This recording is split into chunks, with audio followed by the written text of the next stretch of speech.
అబ్బా చింపు, నువ్వు చిలకలు చుట్టిస్తూ ఉంటే నాకు వాంతి అవుతుంది. వాంతా? వాంతి అంటే మా ఊళ్ళో పులకరింత అని అర్థం. అలాగా? అల్లుడు, అన్న ప్రకారం పెళ్లి చేసేసాను. కాదు, బావూళ్ళో పెళ్లిని శోభనం అంటారు. అదే, శోభనం చేసేసాను. ఇకపోతే నీ మాట ప్రకారం ఆ 2 డాబాలు 4 ఎకరాల విషయం తేల్చి పారేస్తే. నేను అదే పని మీద ఉన్నాను మావయ్య. మా అమ్మ 2 డాబాలు 4 ఎకరాలు ఎంతో ప్రేమగా చూసుకునేది. నువ్వు కూడా అంతకంటే డబుల్ గా చూసుకుంటా అల్లుడు. ఎందుకు తొందర? నేను తీసిస్తాను కదా. అనుకున్న ప్రకారంగా 2 డాబాలు 4 ఎకరాలు స్వీకరించు మావయ్య. ఏంటి చొట్టలు పడ్డ బొచ్చెలు, చిలుం పట్టిన గ్లాసులు, డాబాలు ఎకరాలా? అవును మావయ్య, మా ఊళ్ళో ఈ బొచ్చెల్లే డాబాలు, ఈ గ్లాసులే ఎకరాలు అంటారు. అన్యాయం, మోసం, దగ్గ, కుట్ర. మీ ఊళ్ళో బొచ్చెల్ని డాబాలని, గ్లాసుల్ని ఎకరాలని అంటారని నువ్వు ముందే ఎందుకు చెప్పలేదు కదా నేను చెప్పడానికి? అసలు మా ఊళ్ళో ఏనుగుల్ని, మన ఊళ్ళో గేదెలు అంటారు. శోభనాన్ని, మన ఊళ్ళో పెళ్ళి అంటారు. పులిని మేక అంటారు. నాన్న, అయినా బావ చెప్పిన దాంట్లో ఎంతో న్యాయం ఉంది. చిన్ని చింపు టిక్ టిక్. న్యాయమా?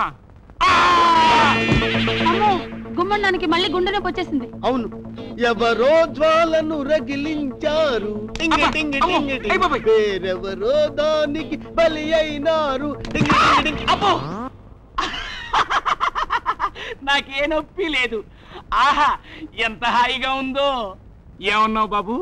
మా ఊళ్ళో గేదెల్ని, మా ఊళ్ళో ఏనుగులు అంటారు. గేదెల్ని ఏనుగులు అంటారు, ఏనుగుల్ని గేదెలు అంటారు. గేదెలే ఏనుగులు అవుతాయి, ఏనుగులే గేదెలు అవుతాయి. అవును, గేదెల్ని ఏనుగుగా చూసినప్పుడే ఏనుగులు ఏనుగుగా మారతాయి. గేదెలే ఏనుగులు, ఏనుగులే గేదెలు, గేదెలు ఏనుగులు, ఏనుగులు గేదెలు. దండాలండి బాబు గారు. నా అల్లుళ్ళు రాలుతాయి కదా అని మంచాన్ని కొడితే పెళ్ళానికి ఏ వీళ్ళు వస్తాయంట? రావండి. మరి ఎంట్రుకలు కలిస్తే బొగ్గులు అవుతాయా? చచ్చినా రావండి. మరి ఆ పుల్లిగాడికి నోరు రావటం ఏంటి? సస్తాడనుకున్నాడు బతికొట్టం ఏంట? ఏంటట మూర్చిలోగిలాగా అలా ఇలా తలక ఊపుతా? నా ప్రశ్నకు సమాధానం చెప్పబోయామంటే తల పగిలి చేస్తావు. ఇది ఎక్కడ కండిషన్ అండి బాబు? ప్రశ్నలు వేయడానికి తమరేమన్నా చెట్టుకు వేలాడే శవంలోని భేతాళ్ళా? సమాధానం చెప్పడానికి నేనేమన్నా దాన్ని మోసే విక్రమార్కున్నా? ఇది నా వల్ల కాదు బాబు. నీ వల్ల ఇది అవుద్దా? రామారా, పుల్లయ్యకి మాట వస్తే ఎంకనకి ఎంట్రుకలు ఇద్దామని మొక్కుకున్నా. ఎప్పుడు వెళ్దామని ఆలోచిస్తున్నా. ఎరా? అవునమ్మా. నువ్వెప్పుడు వెళ్లేది కాస్త ముందుగా చెప్పన్నయ్యా. నువ్వు వస్తావా? కాదన్నయ్యా, నువ్వు వెళ్లే రోజు గుళ్ళో వెంకనని పారిపోమని చెప్పడానికి. సీతమ్మ, అన్నయ్య, నా బిడ్డను చంపాలనుకున్నావు. చంపలేక నాలాగే నువ్వు విధవయ్యావు. అందుకే ఓడిపోయి ముండమోసిన నిన్ను చూసిపోదామని వచ్చాను. ఆహా, సుందరాకాండ విన్నంత హాయిగా ఉంది. మా అయ్యగారు గుళ్ళోకి వెళ్తే వెంకన్న పారిపోతాడా? మా అయ్యగారు ముండమోస్తారా? దెబ్బెట్టుందిరా. అదిరింది. అది నన్ను ఇంతకంటే అదురు దెబ్బ కొట్టి వెళ్ళిపోతుందిరా. ఎంత అమాయకుడివి బావా. నేను అమాయకుడు కాను. సరే సరే సరే, నీకొక అమ్మాయి కన్ను కొట్టిందనుకో, ఏం చేస్తావు?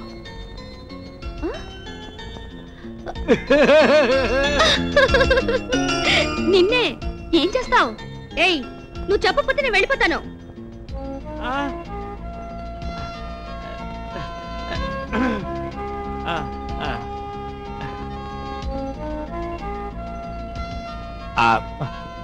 చెప్పరా? చెప్పు. కన్ను కన్ను కన్నెందుకు కొట్టావు అని అడుగుతా. నాకేం తెలుసు, కన్ను గల పిల్లని అడుగు అంటుంది. పిల్ల పిల్ల కన్నెందుకు కొట్టావు అని అడుగుతాను. నాకేం తెలుసు, నా గుండెని అడుగు అంటుంది. గుండె గుండె కన్నెందుకు కొట్టావు అని అడుగుతాను. నా బంగారు కన్నులో పిల్లాడు పడితే కొట్టనా అంటుంది. అదనమాట. అమ్మో, సంసారానికి సరిపడా తెలివుందే. చూడు బావా, నిన్ను ఎవరన్నా పిచ్చి పుల్లయ్యా అని అన్నారే అనుకో, ఏం చేస్తావు? ఏం చేస్తాను? అది నా పేరేగా, పిలవగానే ఓ అని వచ్చేస్తాను. అదనమాట. అలా కాదు, నిన్నెవరన్నా పిచ్చి పుల్లయ్యా అని పిలిస్తే చాచి ఒక్కటి పీకు. అమ్మో, నాకు భయం. అయితే నేను నిన్ను పెళ్లి చేసుకోను. వరం వరం. సరే, అలాగే.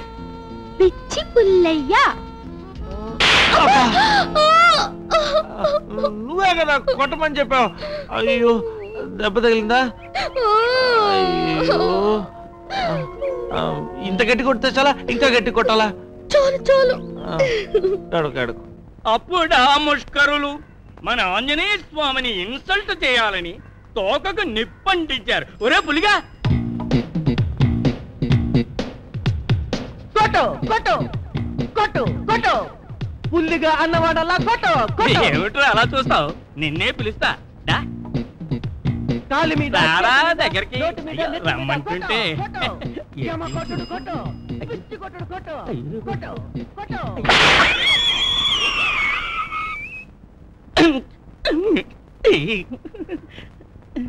నన్ను డేగా పుల్లారావు అని పిలువు. ఏమిటి బాబు డేగా పుల్లారావు అని పిలవాలా? నమస్కారం. నమస్కారం. నన్ను ఎందుకు పిలిచారు? అవును ఎందుకు పిలిచాను? గుర్తొచ్చింది. నీకు నోరెలా వచ్చిందో తెలుసుకుందామని పిలిచాను. అదా? అదంతా ఒక పెద్ద కథ.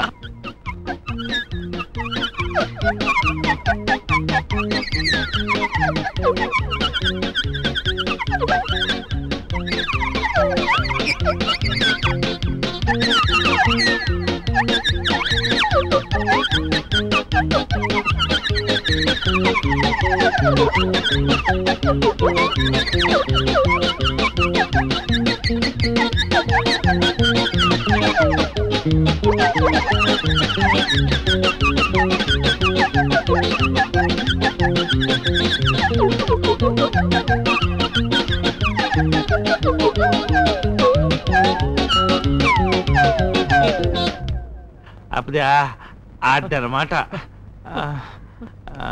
వస్తాను. మిగతా రేపు చెప్తానే.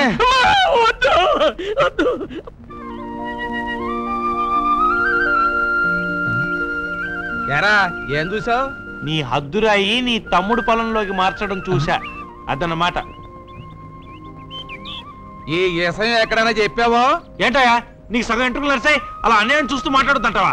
తోలు తీస్తా. నోర్మై తోలు తీస్తా. తీసుకో. ఆ రోజు నాకు నోరు లేదు కాబట్టి నేను నిజం చెప్పాలని ప్రయత్నించాను, తప్పని తోలు తీసుకుని నన్ను కొట్టారు. ఈ రోజు నాకు నోరుండి నేను నిజం చెప్తే నన్ను కొడతానంటావా? కొట్టుకో. అదిగో నీ తమ్ముడు వస్తున్నాడు, చెప్తా. తప్ప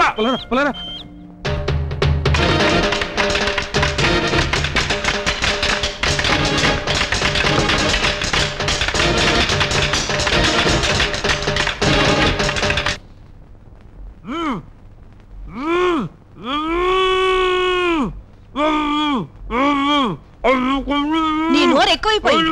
నువ్వు అరిచి గీ పెట్టినా కూడా నీ కట్టు లేని విప్పను నిన్ను. అయ్యయ్యో, అత్తయ్య అల్లరి కృష్ణుణ్ణి యశోదమ్మ రోటికి కట్టేసిందట. నువ్వేమో గుంజకు కట్టేశావు. అందరూ కొరివితో కొంపలు తగలబెడతా ఉంటే వీడు నోటితో తగలబెడతాడమ్మా. అందుకని ఇలా నోరు మూసి తాళ్ళతో కట్టేస్తారేంటి ఎవరైనా? అలాగే అలాగే.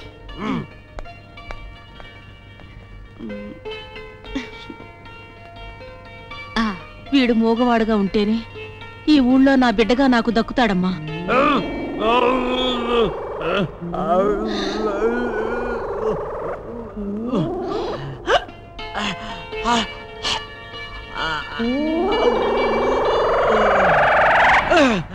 ఎంత కొట్టుకోగలరు? నాకు మంచి తెల్లదొక్క వచ్చారు కదా.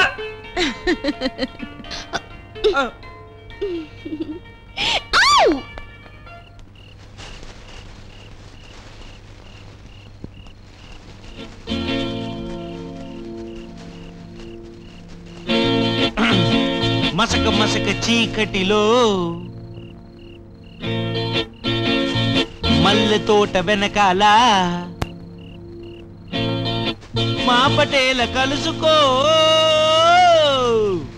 ఎవడి పాట వీడు డిస్టర్బెన్స్. రేపు పుల్లిగా డేగా పుల్లారావు. అదే ఏం జరగలేదు నాయన, దూడకి మేత కోసమని అంతే అంతే. అదన్నమాట. మీ అందరికీ నా మాటగా ఓ మాట చెప్తున్నాను. ఆ మాట మీ అందరికీ నచ్చినా నచ్చకపోయినా నేను చెప్పే మాట మాత్రం నిజం. ఆ దేవుడు నాకు నోరిచ్చినందుకు ఎక్కడ ఏం అన్యాయం జరిగినా జరిగింది జరిగినట్టుగా పూసగుచ్చినట్టుగా చెప్పేస్తాను.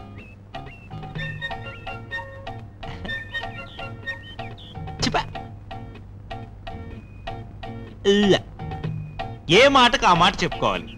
దీనివల్ల మీరు ఇబ్బందులు పడ్డా బాధలు పడ్డా నాకు మాత్రం చాలా తృప్తిగా ఉంది. ఇకపోతే నిన్న రాత్రి మసక చీకట్లో ఓ విషయం జరిగింది. బాబు పుల్లారావు మర్చిపోయారు. అది మీలో చాలా మందికి తెలియదు.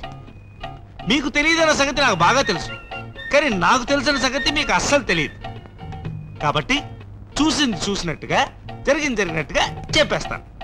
నిన్న రాత్రి మన పూజారి గారు తన దూడ మేత కోసం గడ్డి వామ దగ్గరికి వెళ్ళారు. అబ్బా, సరిగ్గా అదే సమయానికి మన రత్తి పోగొట్టుకున్న తన సబ్బు బిళ్ళ అక్కడే వెతుక్కుంటోంది. ఆ తర్వాత మసక మసక చీకటిలో గడ్డి మోపు వెనకాల మా పటేల కలుసుకో అదన్నమాట. ఊళ్ళో ఆడ మగ, భార్య భర్త, తండ్రి కొడుకు, అన్న తమ్ముడు అందరూ ఆ పుల్లయ్య మూలంగా ఎంత అందంగా షేపులు లేకుండా కొట్టేసుకున్నారో మీకు తెలుసా? కొట్టుకోకుండా ఉన్నది గేదెలు, దున్నలు, కుక్కలు, నక్కలు, మీరు, నేను. ఓ 100 చిల్లర ఉందా? ఓ 250 ఉన్నాయండి. కుక్కలు నక్కలు గేదెలు దున్నలతో నన్ను పోల్చినందుకు గాను ఈ 100 నీకు జులుమానా వేస్తున్నాను రా. నోరొచ్చిందని సంబరం కాదు, ముందు ముందు ఈపు పడే పాటలు చూడమను.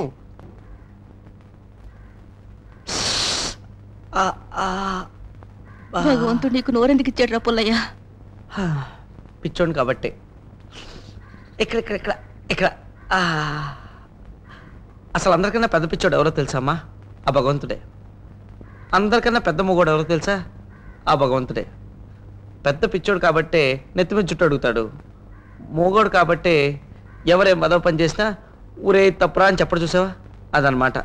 ఆ దేవుడికి లేని బాధ నీకెందుకురా? దేవుడు కొండ మీద ఉన్నాడు కాబట్టి పట్టించుకోడు, నేను కింద ఉన్నాను కదా అందుకని బాధపడతాను, అదన్నమాట. భగవంతుడా, ఏ తల్లైనా తన బిడ్డకు నోరు రావాలని, తనని అమ్మ అని పిలవాలని కోరుకుంటుంది. కానీ ఈ దౌర్భాగ్యపు తల్లి మాత్రం తనని అమ్మ అని పిలవద్దని ప్రార్థిస్తుంది. తన బిడ్డ 10 కాలాల పాటు మూగవాడుగానే ఉండాలని కోరుకుంటుంది.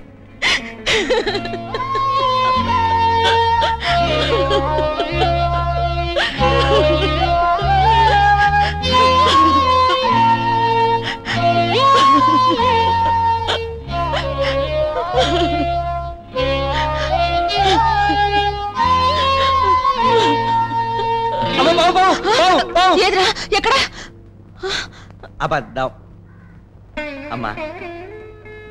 నేను మూగోడిని అయితే నిజంగా పాము వస్తే నీకు ఎలా చెప్పావునమ్మా?